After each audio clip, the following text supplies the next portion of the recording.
Mes salutations à tous ceux qui regarderont cette vidéo. Mon nom est Abati Akwa Yannick. Si je viens auprès de vous à ce moment que le Père dans sa grâce immense rend encore disponible, en ce moment durant lequel il accorde encore aux hommes de se repentir, en ce moment durant lequel il accorde son esprit, pour que son esprit crie au travers de ses instruments, au travers de ses outils, pour que son esprit prêche la vérité aux hommes. Notre Dieu est merveilleux. Ce qu'il veut, c'est que tous les hommes soient sauvés. Ce qu'il veut, c'est que nous marchons pendant ce monde, pendant notre pèlerinage sur cette terre, en toute sagesse. Et c'est pourquoi il nous accorde son Fils. Il nous a accordé sa parole. Sa parole est sainte. Sa parole est pure. Mais il a donné encore à sa parole. Il a donné encore. Et ce corps, c'est l'Église. Parce que c'est au travers de l'Église que la parole se glorifie. C'est au travers de l'Église que Jésus se glorifie. Parce que Jésus est la tête de l'Église. Mais cette Église-là, elle est sainte. Elle est sans tache ni ride. Elle n'est pas divisée.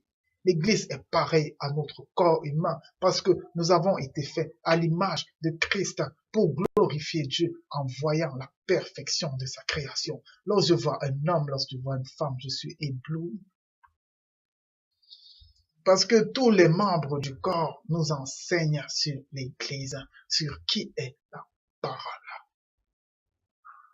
La création tout entière nous enseigne sur la grandeur, sur la majesté du Père.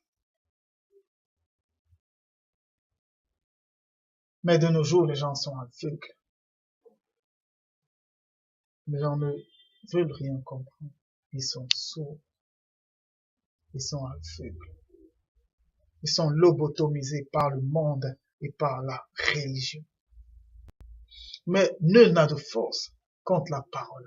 La parole sera prêchée. Elle sera prêchée jusqu'aux extrémités de la terre. Elle sera prêchée en toute vérité. Elle sera prêchée, peu importe que des gens meurent pour qu'elle soit prêchée.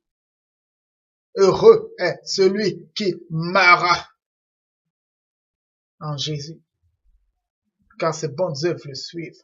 Et elle a du prix à ses yeux, la mort de ce que le Père aime. Elle sera prêchée. Nul n'a de force contre la parole. Nul ne peut arrêter la parole. Vous pouvez arrêter un homme. Vous pouvez arrêter la chair. Vous pouvez arrêter le sang. Mais vous ne pouvez pas arrêter l'Esprit de Dieu. Nul ne peut arrêter l'Esprit de Dieu. Parce que tout ce qui existe par l'Esprit. Dans le siècle présent comme dans le siècle à venir, tout ce qui existe par l'Esprit. Nous sommes dans un monde et dans une vie qui n'a pas de fin. On parle de la fin du monde. Ce n'est qu'une étape. Lorsque nous recevons notre récompense, nous serons comme les anges dans les cieux.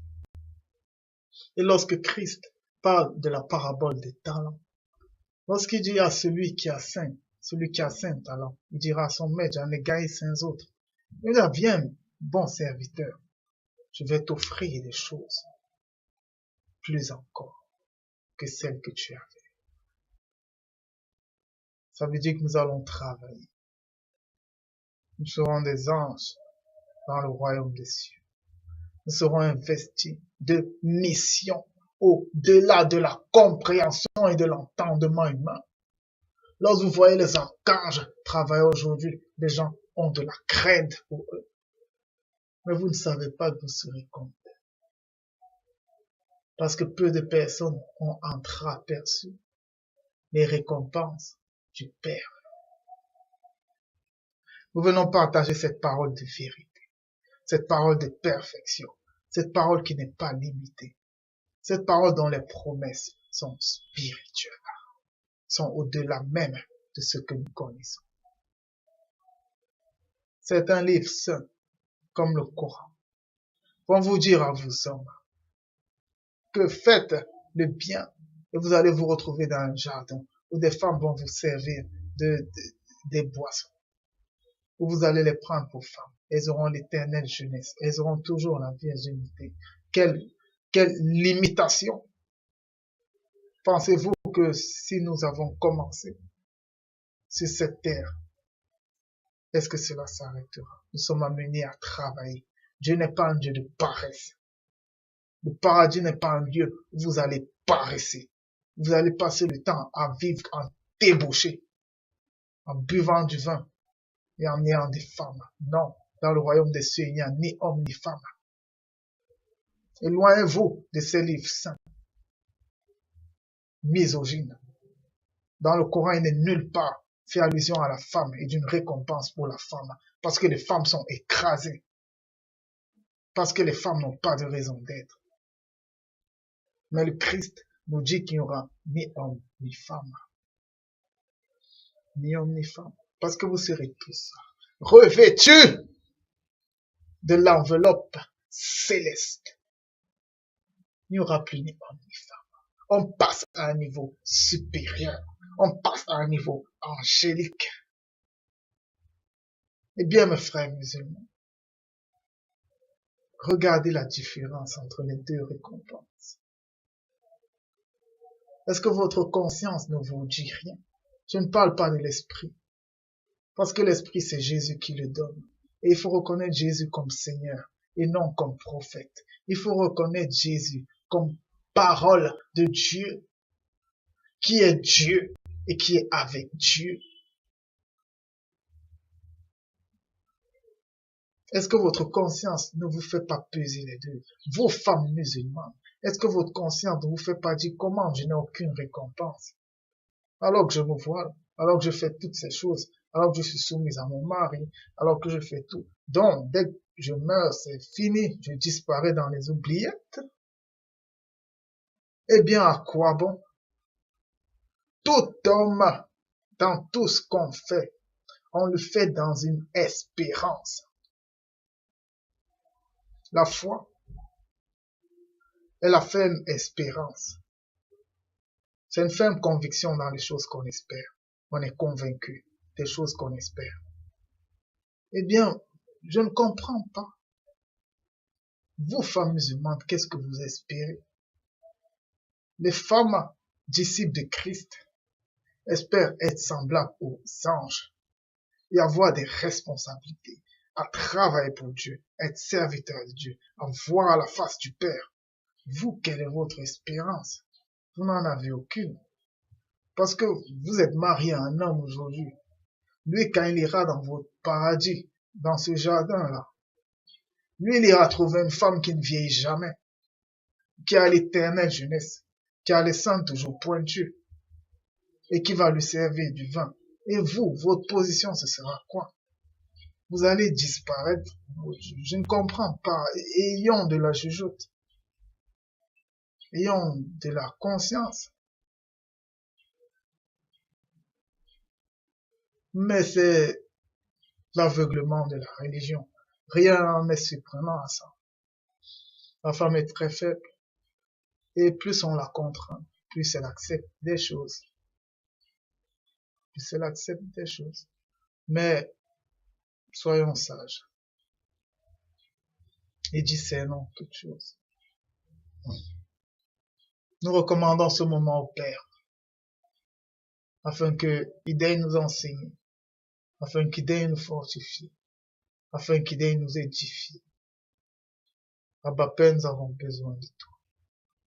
En ces temps de ténèbres et de paix, en ces temps où plus que jamais, nous devons travailler, nous devons prêcher par l'Esprit au travers de notre comportement, de nos paroles, de nos actions. Père très saint, nous t'en supplions. Surabondons-nous de ta grâce. Surabondons-nous de la présence de Jésus-Christ. Pour que ce soit lui qui instrumente, pour que ce soit lui qui travaille, pour qu'il nous écrase. Et que lorsque nous voulons nous éloigner du chemin, il nous donne la douleur de la chair. Afin que nous gardions le bon dépôt. Parce que c'est un combat. C'est un combat rude. Parce que la récompense est grande. Et nous ne lâcherons rien. La mort est la plus belle chose qui puisse nous arriver aujourd'hui. Parce que c'est la mort pour la vie éternelle. C'est la mort de cette chair, de cette imperfection pour la vie éternelle.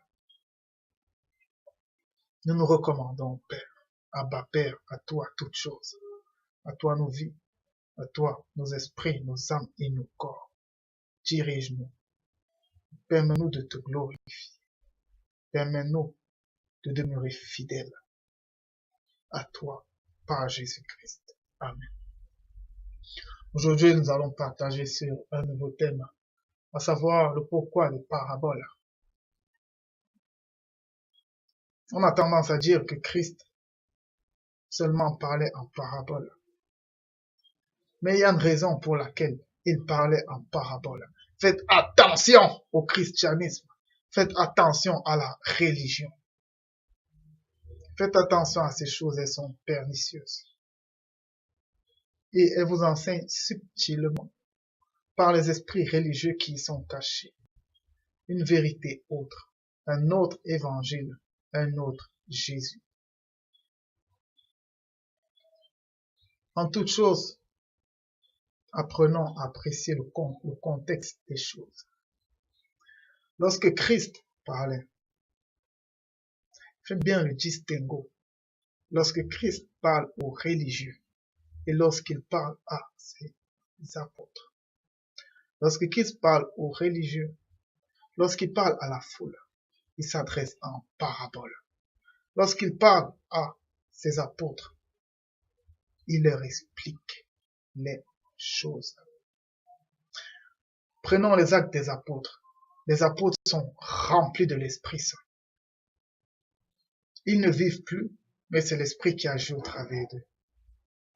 Faites le distinguo entre le moment où Pierre parle aux religieux, aux juifs, où Paul parle aux juifs, et lorsqu'il parle aux chrétiens. Parce qu'à cette époque, c'était les chrétiens. Faites le distinguo. Les saintes écritures ne sont pas faites pour les gens qui ne connaissent pas Dieu. Ne donnez pas les choses saintes aux cochons. Non, ça ne se fait pas. Et c'est pourquoi Jacques disait déjà, demandez la sagesse à Dieu. Si vous n'en avez pas, demandez-la lui. Vous ne pouvez pas prendre des versets bibliques et vous mettre à enseigner quelqu'un qui ne connaît pas Dieu, vous faites mal.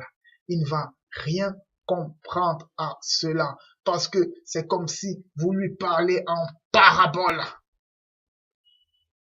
Les saintes écritures sont spirituelles. Et pour les comprendre, il faut être spirituel. Lorsque Paul écrivait les épîtres, il n'écrivait pas aux païens. Lorsque Jean écrivait ses épîtres, il ne les écrivait pas aux païens. Lorsque ceux qui ont écrit les évangiles les écrivaient, ils ne les écrivaient pas aux païens. Ils les écrivaient aux gens qui avaient déjà l'esprit. Parce que dans les églises, à Corinthe, ils étaient remplis de l'esprit. À Thessalonique, ils avaient l'esprit. C'était des églises. Et la première caractéristique des églises chrétiennes, c'est qu'ils baignaient dans l'esprit. Ils avaient les dons, ils avaient les fruits de l'esprit, contrairement aux églises contemporaines. Donc, les saintes lettres ne s'adressaient pas aux païens, aux gens qui ne connaissent pas Dieu, aux mondains qui vivent dans le monde. Ce sont des paraboles pour eux. Ça veut dire des choses qu'ils ne comprennent pas. Maintenant, revenons à Christ. Non, finissons d'abord là-bas. Si vous voulez parler à un païen, si vous voulez parler à un païen, je parle en toute sagesse. Premièrement, soyez comme lui. Soyez comme lui. Ça veut dire qu'il ne voit aucune différence entre vous deux.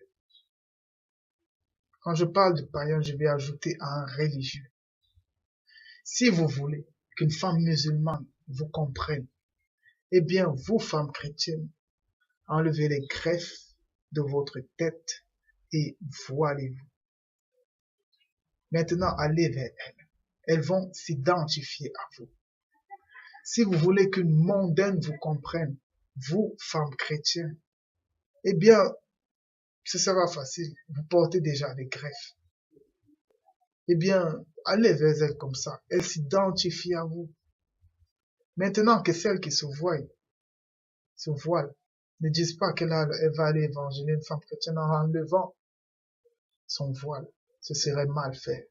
Si Dieu vous a permis d'arriver jusqu'à cette sanctification de vous voiler, eh bien, demeurez comme ça. Celles qui ne se voilent pas, elles iront vers celles du monde. Comme pour dire, la première des choses, soyez comme les autres. Lorsque Paul disait, j'ai été grec avec le grec, j'ai été juif avec le juif, afin que le plus grand nombre soit sauvé. Lui, il avait atteint un niveau de sagesse, de perfection, où il pouvait se mélanger à tout le monde. Ça, c'est un niveau de perfection. Au niveau où vous pouvez être avec le musulman vous apprécie. Avec le juif et le juif vous apprécie. Avec l'homme du monde et l'homme du monde vous apprécie pour votre bonne façon d'être. Ça, c'est la perfection. Mais si déjà vous n'êtes pas tempérant, si pour vous, dès que vous voyez un musulman, son prophète est un sataniste, il est perdu, eh bien vous avez tout raté. C'est vrai, il y a des vérités frappantes. La récompense que promet le Coran, elle est vague, elle est limitée. Mais il faut aussi dire que de prime abord, ne venez pas avec cela. Prêchez par l'exemple. Si c'est dans votre lieu de service que ces gens se rendent compte que vous êtes différent, que vous êtes honnête, que vous êtes intègre, que vous êtes attentionné, prêchez dans votre famille. La première façon de savoir qu'un homme est un bon homme, on regarde sa femme. Si votre femme est rayonnante, eh bien ça vous glorifie. Si vos enfants ne sont ni débauchés, ni impudiques, de nos jours, les jeunes de 5 ans, ils sortent des paroles perverses de leur bouche à un niveau incroyable. Si vos enfants sont déjà comme ça, eh bien ça dit tout sur leurs parents. Prêchez par l'exemple, c'est la première façon de convaincre. La deuxième façon, c'est en priant pour les autres, priant pour vos voisins, priant pour votre quartier. Prêchez par l'exemple. Et maintenant, priez pour les autres. Manifestez les fruits de l'esprit. Soyez amour. Aimez tout le monde. Saluez tout le monde dans votre quartier. Soyez jovial. Une façon qui attire les parents, c'est de voir comment leurs enfants se comportent avec vous. Si les enfants sont toujours joyeux lorsqu'ils vous voient, vous allez retenir leur attention.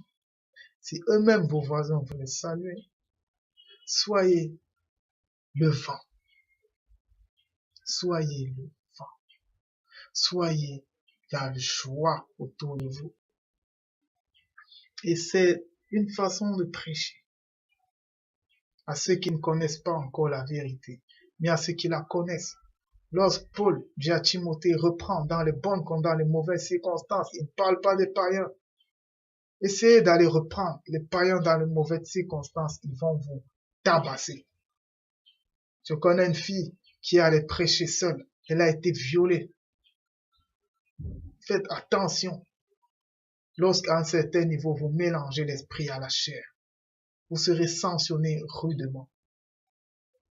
Prêchez, reprenez dans les bonnes comme dans les mauvaises circonstances. Ça concerne les gens qui connaissent la vérité. Reprenez-les. Dès que vous voyez qu'ils veulent faillir, reprenez-les. Reprenez-les. Mais les gens du dehors, agissez avec sagesse. Agissez avec sagesse et douceur.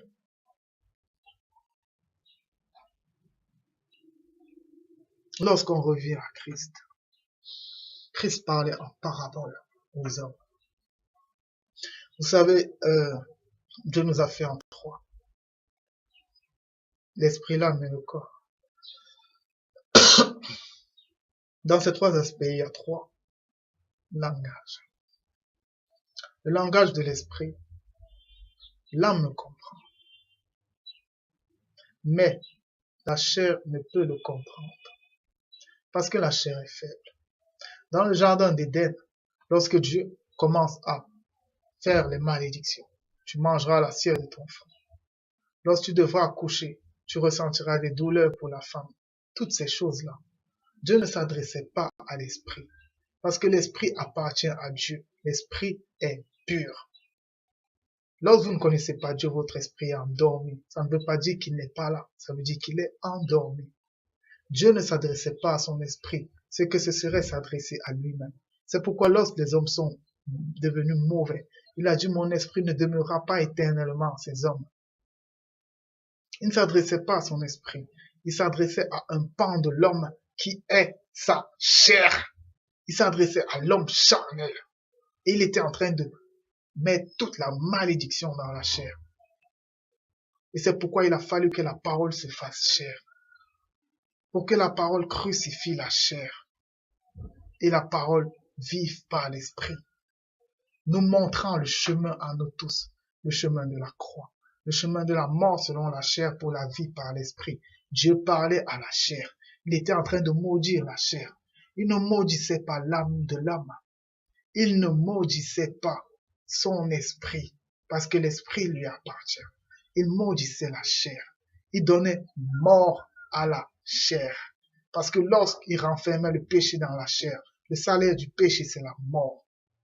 Ça veut dire que la chair mourait. Et c'est pourquoi nous mourons selon la chair. C'est pourquoi nous souffrons selon la chair. Mais l'âme et l'esprit ne sont pas tenus par ces choses. L'homme donc qui choisit de se tourner vers les convoitises de sa chair, il se tourne inéluctablement vers la mort. Parce que c'est comme ça que ces choses ont été décidées. Mais celui qui tourne ses regards vers l'esprit, se tourne vers la vie, c'est un choix. L'âme est au milieu. Il y a la mort et la vie, il y a la chair et l'esprit. C'est à l'homme de choisir. Pour revenir sur la parabole est un langage du cœur. Toutes les paraboles que Christ donnait, oh, regardez la sagesse. Regardez la sagesse de Dieu. Jésus n'a jamais contraint personne. Jésus n'a jamais jugé personne. Mais sachez que dans une histoire qu'on vous raconte, vous allez vous reconnaître. C'est pourquoi dans chaque histoire, il y a plusieurs interprétations de l'histoire. Parce que les consciences sont individuelles. Les consciences répondent à une essence propre, à un mode de vie, à une origine familiale. Tout ça joue sur la conscience. Eh bien, lorsque Christ donnait des paraboles, les gens les interprétaient de plusieurs façons différentes et chacun trouvait son compte.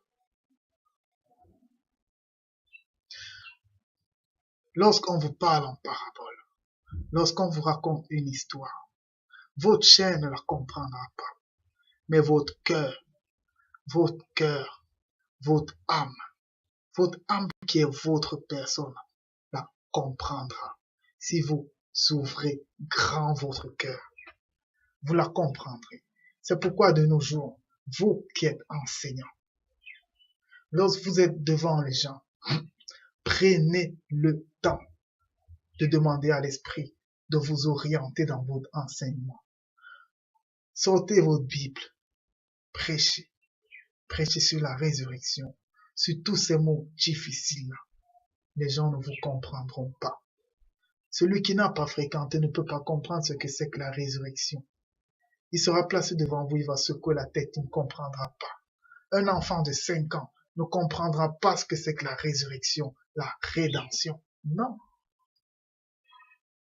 Ça veut dire que vous êtes religieux lorsque vous prêchez, vous n'essayez même pas de toucher l'autre. Les choses du royaume des cieux se comprennent par le cœur. Parce que ce sont des choses dites en parabole. Elles se comprennent dans le cœur. Lorsque l'esprit vous enseigne, de nos jours, on dit que ceux qui font les voyages astraux sont sorciers. Mais je peux vous dire que la majorité des grands hommes de Dieu, des saintes lettres, ils faisaient des voyages astraux. Lorsque Paul part et voit le quatrième ou le troisième ciel, ça c'est un voyage. Lorsque Jean va et voit l'Apocalypse, écrit l'Apocalypse, c'est un voyage astral. Ézéchiel, lorsqu'il voit le royaume des cieux, il voit les mêmes choses que Jean. C'est un voyage astral. Et bien qu'on ne limite pas votre intelligence par les mots, lorsque vous êtes dans le sommeil et que votre âme s'en va, elle reste liée à votre corps par le cordon d'argent, mais elle s'en va dans son lieu, parce que l'âme n'est pas faite pour rester dans ce corps. Lorsque le corps est assoupi, l'âme s'en va. Et avec l'âme, l'esprit s'en va. L'esprit s'en va dans le spirituel, l'âme s'en va dans l'astral. Et dans ces lieux, il y a un enseignement que Dieu donne à vos anges et vos anges viennent les répercuter. Mais cet enseignement, lorsque votre ange, lorsque l'esprit avec petit e, le prend, il apparaît comme une parabole à votre âme.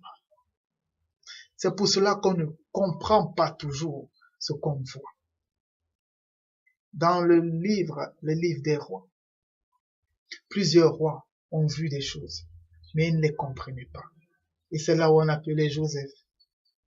C'est là où on appelait Daniel, qui venait interpréter ces choses. Ça veut dire ces choses qui étaient des paraboles, qui étaient incompréhensibles. Eh bien, il les traduisait dans le domaine physique. Le pourquoi des paraboles. Les paraboles ne sont que des canevas de l'esprit pour faire comprendre des choses au niveau charnel. Mais je peux déjà vous affirmer que la chair ne les comprendra jamais.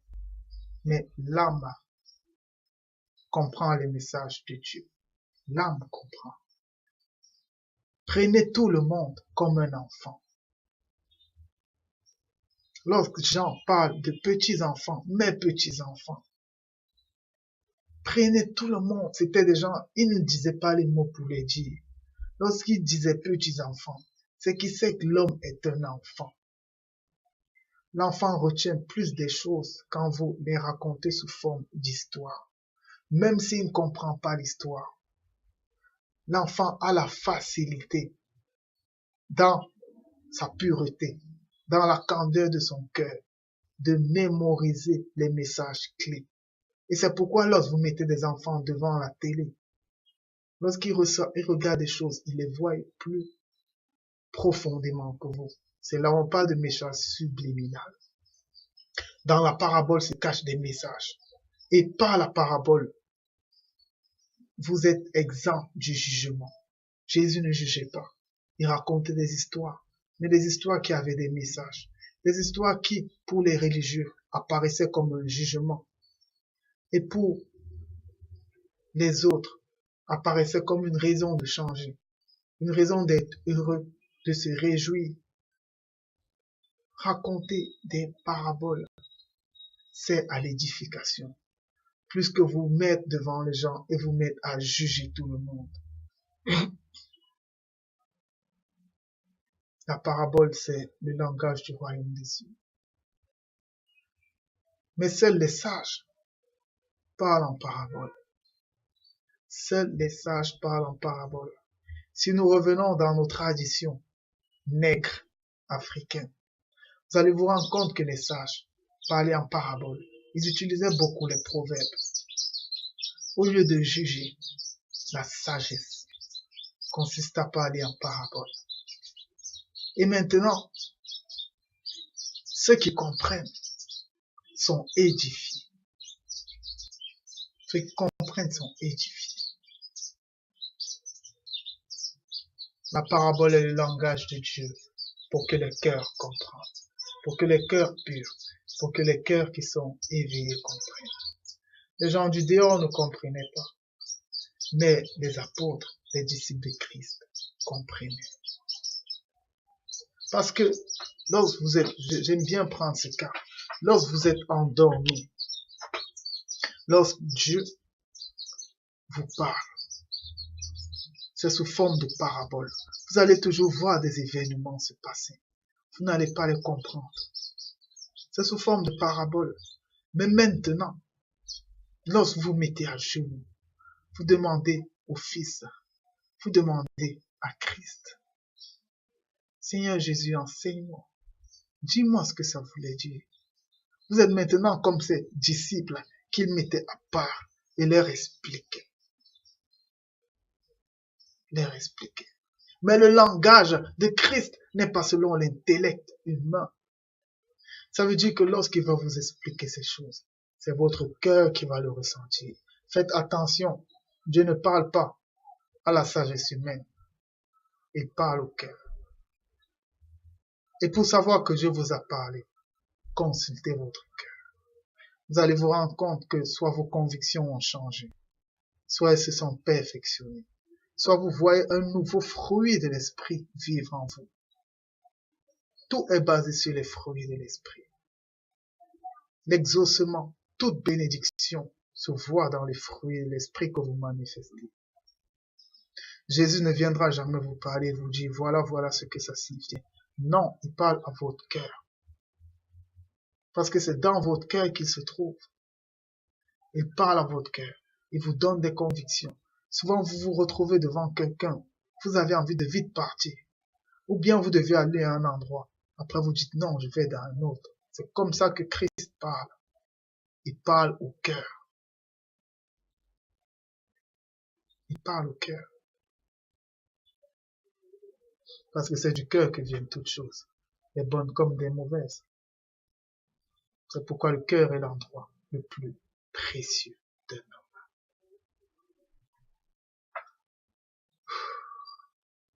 Les merveilles insondables du Père.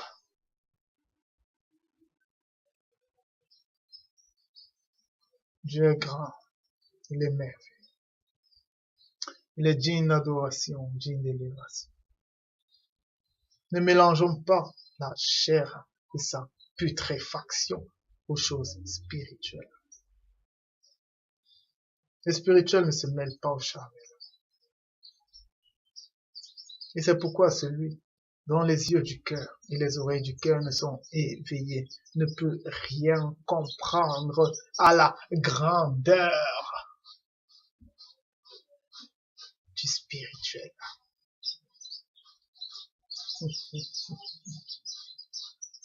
À la grandeur du spirituel.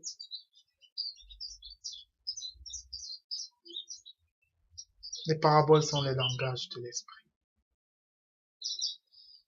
Mais le cœur ouvert, le cœur pénitent, le cœur brisé, le cœur humble devant Dieu, Jésus-Christ lui révèle la profondeur de ces paraboles. C'est pourquoi Daniel pouvait expliquer les paraboles au roi. Parlez selon l'esprit et vous amènerez beaucoup de personnages. Ne donnez pas les choses simples aux gens qui ne le sont pas. Ils risqueraient de devenir extrémistes. Mais donnez-leur les fruits de l'esprit dans le cœur. Parlez-leur en parabole et priez pour que Dieu dispose leur cœur. Mais pour ceux qui connaissent déjà la vérité, utilisez les saintes écritures parce qu'ils n'ont plus de prétexte pour dire qu'ils n'avaient pas été avertis. Ils connaissent les lettres, connaissent les saintes lettres. J'en ai fini avec cet enseignement. J'espère qu'il a pu édifier plus tard. Abba Père, toi le Dieu très haut, toi le Dieu tout-puissant, toi le Dieu des esprits, au-delà de toutes choses, toi qui nous permets de te connaître par Jésus-Christ. Mon Dieu, en cette journée encore, nous te rendons grâce pour tes enseignements. Nous te rendons grâce pour Jésus-Christ, par qui tu nous permets de te connaître. Permets d'entendre ta voix, d'entendre des messages spirituels selon notre limité entendement humain. Mon Dieu, ce sont des grâces venant de toi. Maître Saint, nous t'en supplions, par toutes les compassions de Christ, t'aies fait tomber les écailles de nos yeux et de nos oreilles spirituelles, pour nous permettre d'être soumis et d'être obéissants à ta parole à tout temps et en toutes circonstances, pour ta gloire et pour le témoignage de ta toute-puissance. On va Père, à toi le Dieu tout-puissant, à toi le Dieu très haut, soit l'honneur et la gloire, soit la sagesse, la richesse et la force, soit toute forme d'action de grâce pour ces moments que tu rends disponibles, pour les cœurs qui seront touchés, et pour ce temps de grâce, ce temps de repentance, ce temps durant lequel des ouvriers seront encore suscités pour prêcher la vérité à travers le monde, ce temps durant lequel ta grâce surabondera là où le péché abondé, ta lumière abondera dans les ténèbres. Maître Saint, soit magnifié, soit glorifié. Que l'honneur, la gloire et l'adoration te reviennent autant dans les cieux, sur la terre, sur la terre, dans les mers, et dans les lieux que nous ne connaissons pas, mais que tu connais, que tu appelles par leur nom. Abba Père, sois glorifié, sois élevé. Et cela d'éternité en éternité, de siècle en siècle, par Jésus-Christ de Nazareth. Amen. Shalom.